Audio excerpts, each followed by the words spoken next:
while on night duty, the ER called me for a consultation. A car fire had caused severe burns to 2 people. When I arrived, I was stunned to see that the burn victims were Marcus and his Chloe. The crucial thing was that their lower bodies were completely fused, inseparable, and they lay on the hospital bed in an odd, piled-up position. Familiar colleagues cast glances at me, either sympathetic or gossipy. I calmly took the patient chart and said, "They're unusable anyway. Let's just cut them apart." The words hung in the air, plunging the operating room into a deathly silence. Everyone's gaze fell on Marcus and me. Marcus's usually volatile temper abruptly ceased when he heard my voice. He sharply turned his head to look at me, clad in a lab coat and mask. "Gee, Grace? What are you doing here?" Marcus slowly began to feel scared. 2 days prior, he had told me he was going on a business trip for a few days, citing urgent company matters to attend to. That night was my birthday, and he'd left before I even blew out the candles. Just how urgent could it have been, for him, who had never neglected me, to break his own strict rule for the first time and just walk away?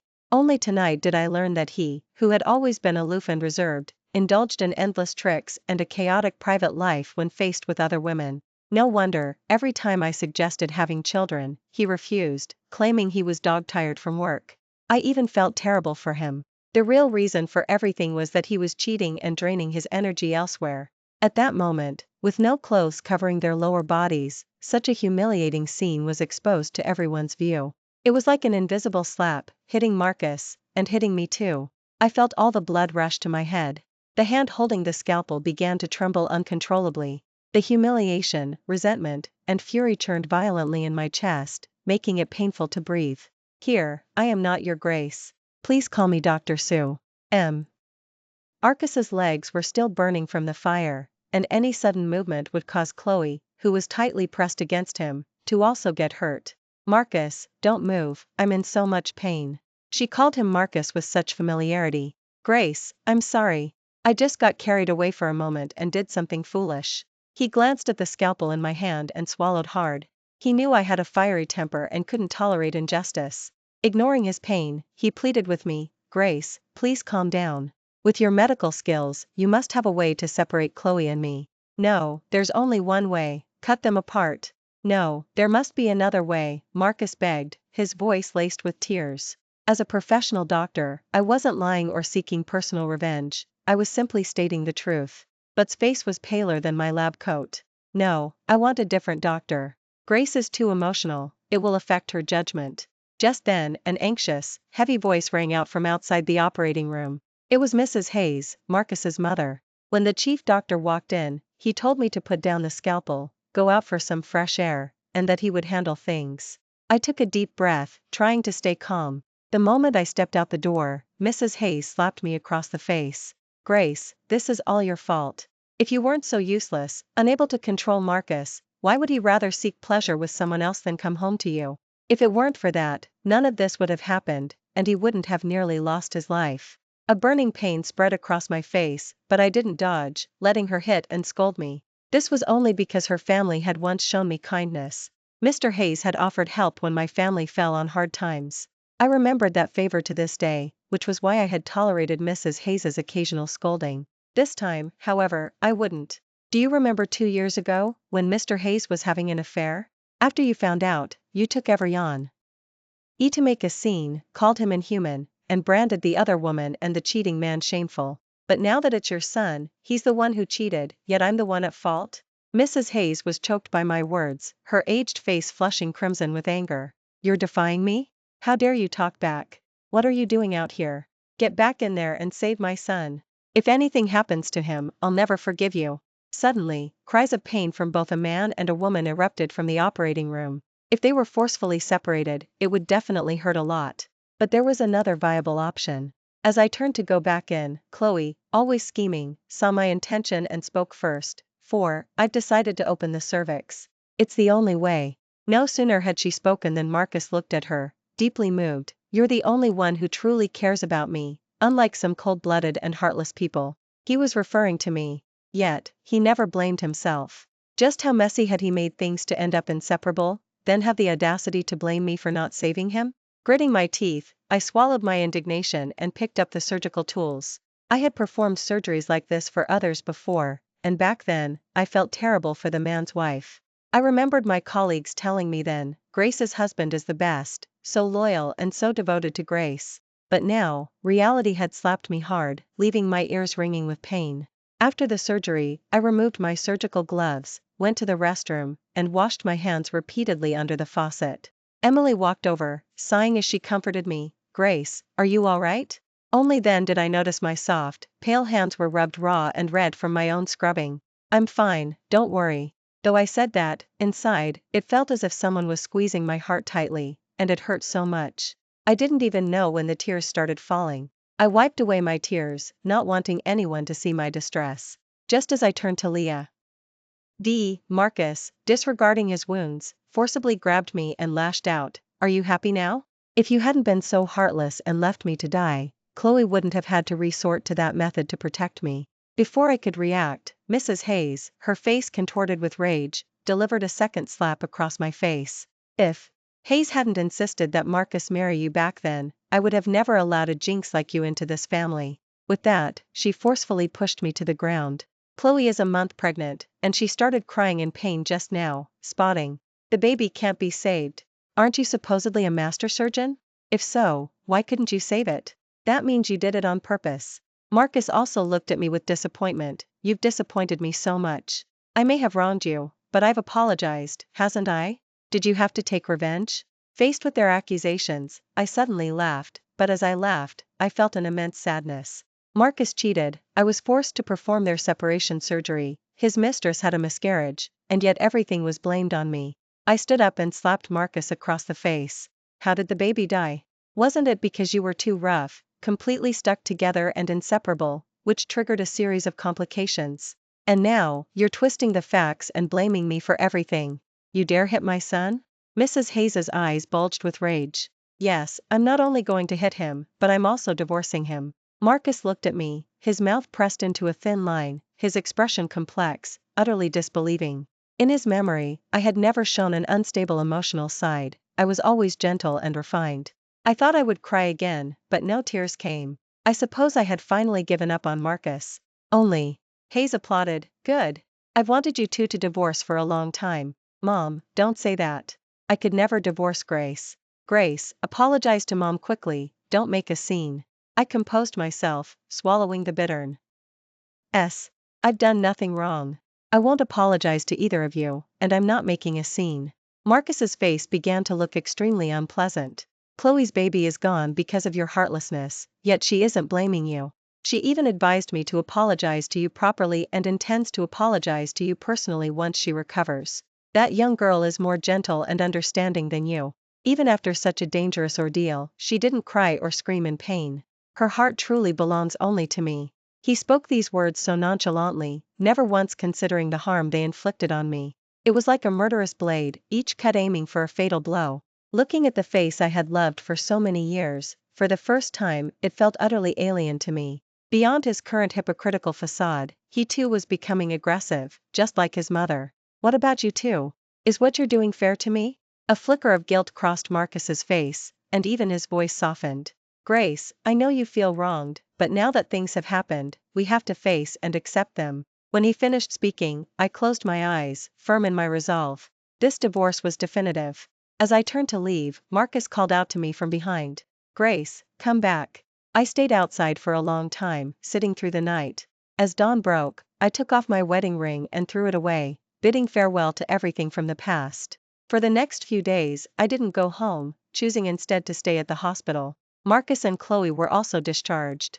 To spite me, he directly took Chloe home to recover, pampering her with good food and drink.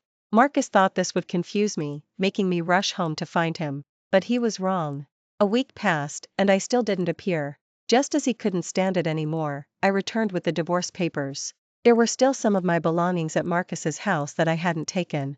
This trip back was to settle everything at once.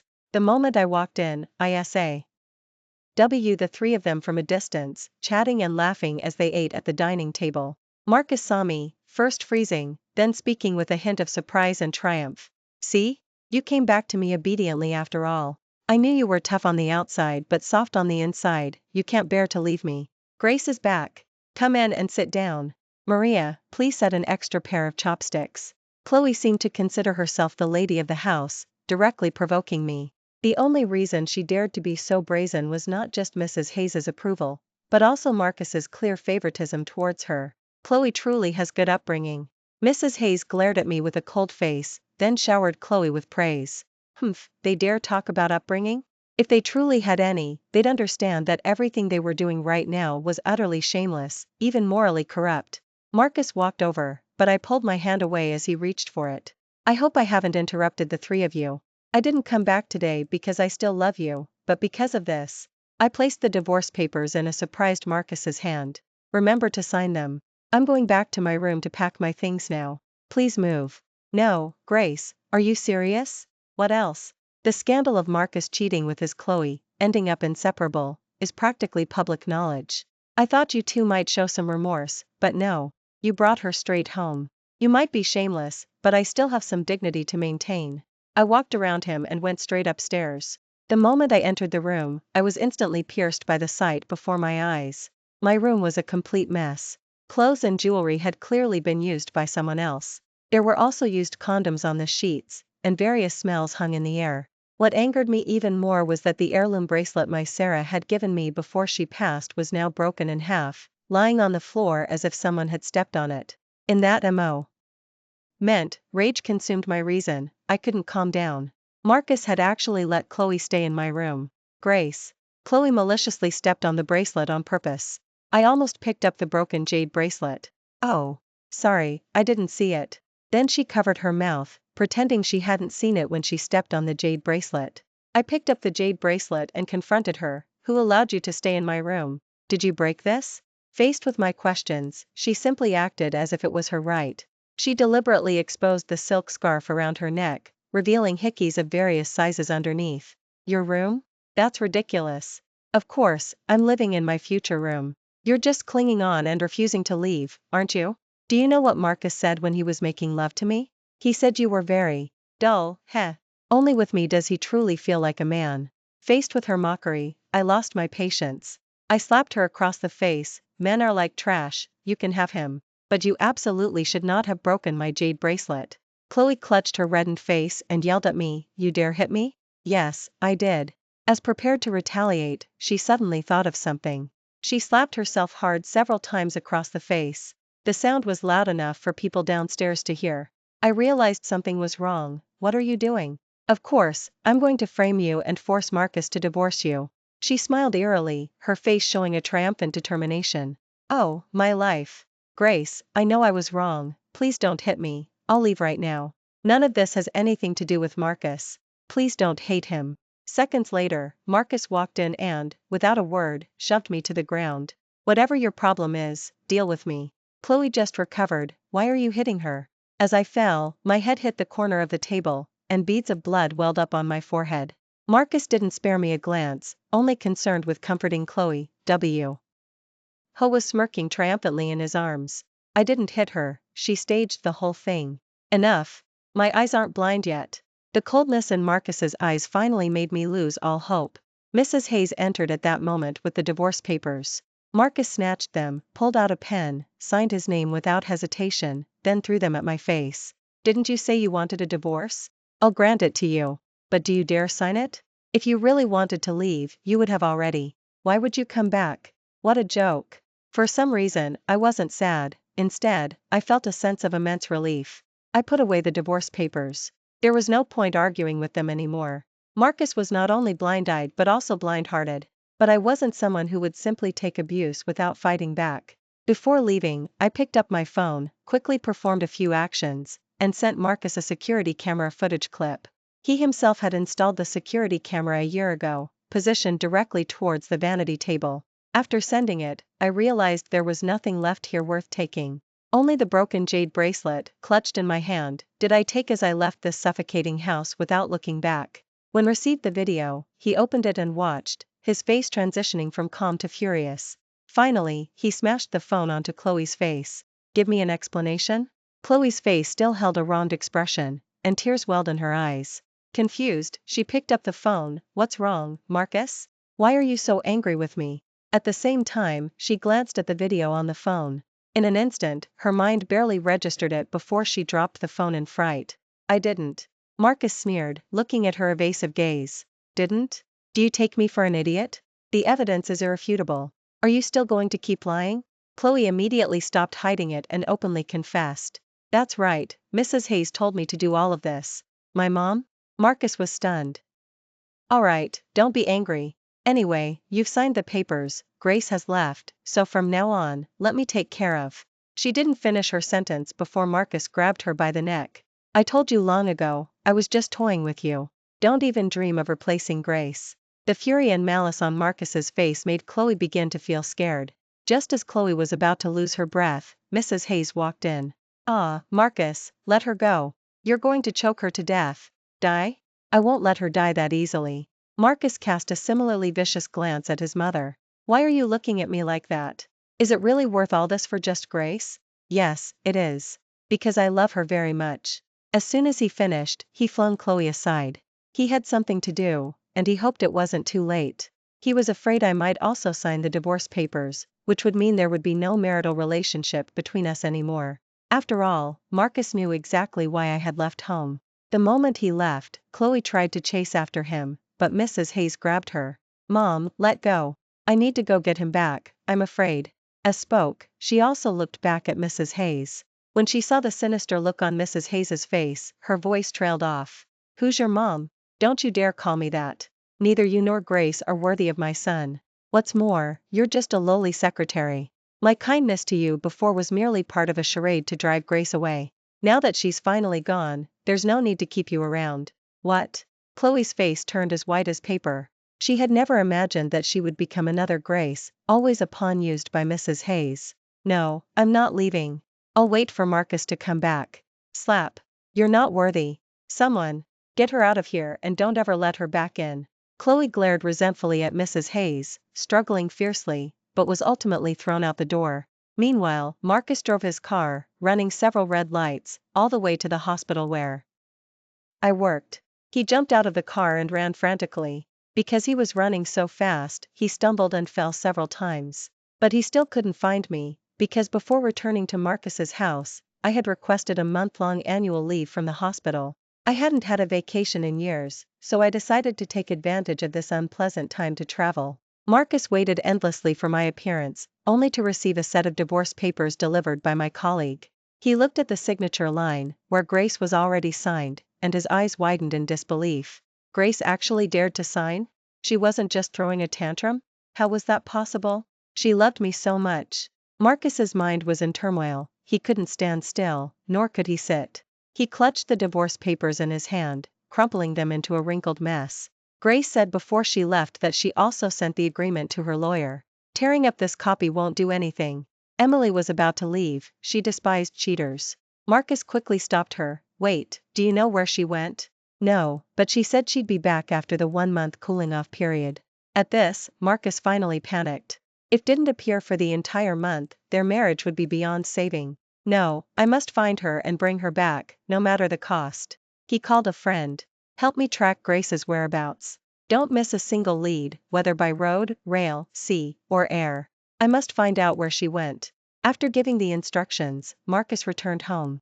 In the room, he saw that I hadn't taken anything except a few items that were very important to me. He felt utterly devastated. Because the clothes and bags were all gifts from him. Not taking them meant I truly didn't want him anymore. Including him. At that moment, I traveled with a tour group to distant Colorado, luckily without experiencing altitude sickness. I had long heard that it was the place closest to the sky. Looking up, it felt as if I could touch a cloud just by reaching out. They were truly low, and I couldn't bear to move on. Counting the days, it wouldn't be long before I'd get through the cooling-off period and successfully obtain the divorce decree. Watching a couple in the distance taking photos, I was reminded of my first meeting with Marcus. We were young then. Grandpa and Mr. Hayes were comrades, and they would visit each other occasionally. Adults always had endless topics to discuss, but we teenagers were bored with nothing to do. That's how, inadvertently, I stumbled into Marcus's secret garden. At first, he was very resistant to me, not allowing me to come near. And I, at the time, was also quiet and reserved. Later, our two families went hiking, and Marcus was bitten by a snake. Having studied first aid, I instinctively helped him suck out the venom. From then on, Marcus began to accept me, and later, he loved to stick by my side. The past played back like a movie, recalled inadvertently. But while the memories remained, that person was no longer the one in my heart. After spending a few days in Colorado, I followed the group to another place, Aspen, for skiing. I had once asked Marcus to go see snow with me. As a southerner, I loved seeing snowfall the most. But he was always so busy that I eventually felt too awkward to ask him again. I bent down, scooped up a handful of snow, and was about to build a snowman for fun when I was suddenly called out by a voice. The person was Ethan, my former university senior. He was gentle and refined. After graduating from university, he had immigrated overseas with his parents, and I hadn't seen him since. Grace? It really is you. Long time no see, Ethan. We exchanged smiles, as if there were 1,000 words left unsaid. We chose a quiet spot. Just as we sat down, snow began to fall outside the gazebo. Southerners and Northerners truly complement each other. They love our oceans, while we love the falling snow. No sooner had I spoken than I spotted AF. Figure I detested in the distance. Marcus had actually come all this way to find me. Grace, I finally found you. You being gone these past weeks nearly drove me insane. Marcus approached from a distance. As he drew closer, I could see he looked much thinner, with dark circles under his eyes. But his hands were not well behaved. As soon as he got close, he tried to embrace me. I took 2 steps back to avoid his hands, only to stumble into Ethan's embrace. Marcus then noticed the man behind me and his face immediately darkened. Who is he? Were you with him all this time you were gone? Marcus had always been aloof and composed, yet I had never seen such a distorted, hateful, and out-of-control expression on his face before. Even when he treated me so badly because of Chloe, he never showed such an expression. I steadied myself and apologized to Ethan. I hadn't expected my issues with Marcus to drag an innocent person into it. What nonsense are you spouting? Do you think everyone is like you, juggling multiple partners? Faced with my furious roar, Marcus froze for a moment, clearly struck where it hurt. In a few days, we'll successfully get the divorce decree. Isn't that what you wanted most? Instead of being with Chloe, what are you doing here bothering me? Marcus quickly started to explain. I wasn't. Before, I was just gambling that you still cared about me, thinking you'd never bring yourself to sign, which is why I acted so recklessly towards you. Grace, I know I was wrong. Chloe has been kicked out, and the room has been cleaned. Will you please come home with me now? Let's not get a divorce. As spoke, he reached out to take my hand, but I forcefully shook him off. As if he were something dirty, untouchable. Do you know why I was avoiding you? It was because I was afraid you'd suddenly go back on your word and cling to me. But now, I'm no longer afraid of your persistence. Because no matter what you do, after this month, I will definitely get the divorce decree. Once a man cheats, the fault isn't with the other woman, it's with his own restless heart that he couldn't control. One leaves, and there will be a second and a third Chloe after her. Marcus stood there, his face filled with panic, unsure of what to do to make me change my mind. I didn't waste any more words on him, turning instead and heading back to my lodge room. After learning about my situation, Ethan silently kept me company. He brought out a flute and played a melody. I loved this piece, it was eternal. In college, we used to play a sonata together in music class. I played the zither, Ethan played the flute, and in perfect harmony, we performed the most beautiful melodies together. Thank you, Ethan. He stopped playing the flute and looked at me. Are you feeling better? Much better. That's good. You know, even after all these years, I still understand your nature. Whenever you're quiet, it means something's bothering you. You've weathered great storms. I hope you don't capsize in a small ditch now. His words resonated with me, and suddenly, I felt a sense of release. Before I could speak, Marcus, who had been hiding in the shadows, approached again. And you claim there's nothing between you two, yet he understands your personality. Tell me honestly, are you determined to divorce me because of him? His grating words filled my ears. I scowled, glaring at Marcus, who was gritting his teeth. Since all this mess between us began, he had never once looked for the cause within himself. He was the one who cheated, and he was also the one acting self-righteous. If that's what you want to believe, then so be it. I was tired. If those words would make him give up, I didn't mind saying them. Under the silent eaves, all sound vanished instantly. Marcus stood frozen, completely dumbfounded. Faced with my fierce resolve, he was utterly helpless. Just then, Chloe's voice drifted over. Marcus, look, you haven't wronged her at all. When you were together, she was probably sleeping with other men. The one who loves you most has always been me. The moment Chloe stepped out, I walked up to her and gave her a resounding slap across the face. If you dare to slander me again, I'll send your compromising photos, the ones where you couldn't be separated, to your parents for their appreciation. Let's see how they educated you to raise such a morally bankrupt mistress. Try me if you're not afraid to die. Chloe clutched her reddened face, trembling with rage. But she dared not speak, only looking to Marcus, hoping he would speak up for her. Yet, even his face was flushed red with embarrassment and anger. Ethan, however, feigned ignorance. What on earth? What couldn't be separated? I didn't hide anything and directly told them. They were so engrossed in their affair that they got stuck and couldn't be separated. I was the one who performed their separation surgery. Ethan laughed out loud without reservation. I suddenly realized he had a dark side too. Enough, stop talking. Marcus interjected. Yes, I made a mistake, but I've apologized to you. Can't you stop being so aggressive? Me, aggressive? That's a joke. You're the one who came chasing after me and wouldn't let go. I'm not forcing you to do anything. The more I looked at Marcus's face, the more disgusted I felt. I just walked away.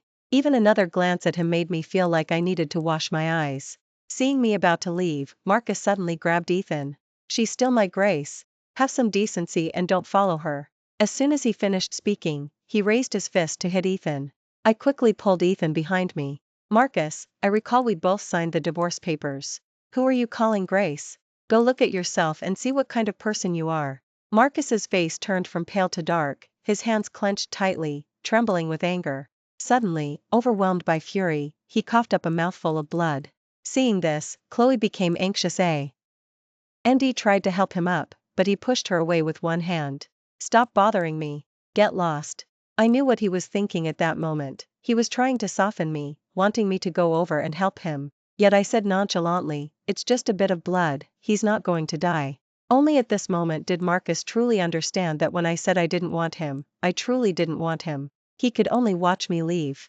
The moment I was gone, he unleashed all his rage on Chloe. It's all your fault. Why did you come running after me? If you hadn't shown up, Grace might have forgiven me. You deserve to die. Marcus rushed over and clamped his hand around Chloe's neck. Out of control, he looked terrifying. Chloe's entire face was turning purple from his chokehold. She kicked Marcus in the groin. He cried out in pain and loosened his grip. The two continued to struggle, finally tumbling down the stairs, with Marcus's legs suffering the most severe injury. Upon hearing about it, I felt nothing. Marcus was taken to the hospital to treat his wounds. He called me, hoping I would visit him. I flat out refused. If I was letting go, I wouldn't drag things out. After the trip, I returned to work at the hospital. Because leg was injured, the divorce proceedings were delayed. Yet he used this as an excuse, constantly claiming he couldn't walk, trying to prolong things. I threw his recovery x-rays at his face. Stop faking it. You could walk ages ago. Remember to be at the registry office on time tomorrow.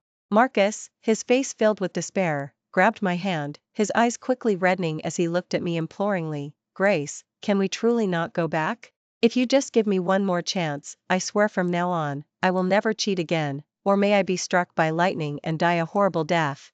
I raised my hand and pried Marcus's tightly clenched fingers away, one by one. Your vows are worthless. I won't say the same thing twice. Remember to be early tomorrow. Marcus finally understood just how resolute I was about divorcing him. The next morning, he arrived late. But I didn't give him time to delay, leading him directly into the registry office. When the stamp fell, Marcus lowered his gaze, his face ashen. He and I were finally officially divorced. As I walked out, Ethan drove up and handed me a bouquet of roses. Here's to your new beginning. Thank you. Marcus chased after me, shouting. Grace, will you marry him?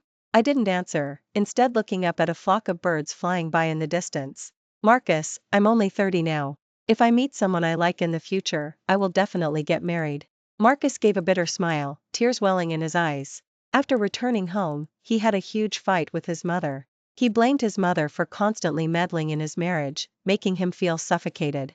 That night, he drank too much, got a DUI, crashed his car, and lay dying on the highway. At the same time, Chloe, harboring deep resentment towards Mrs. Hayes, returned to Marcus's house and got into a severe altercation with Mrs. Hayes. Both sustained multiple stab wounds and eventually died from excessive blood loss. When I learned of their fates, I could only say it was their retribution. Their affairs didn't disturb my peace of mind. From now on, I would take good care of myself. Thank you for watching today's story. If you enjoyed this video, please give it a like and share it with your friends. We look forward to hearing your thoughts in the comments. Feel free to share your perspectives, and don't forget to subscribe to our channel for more exciting stories. See you next time.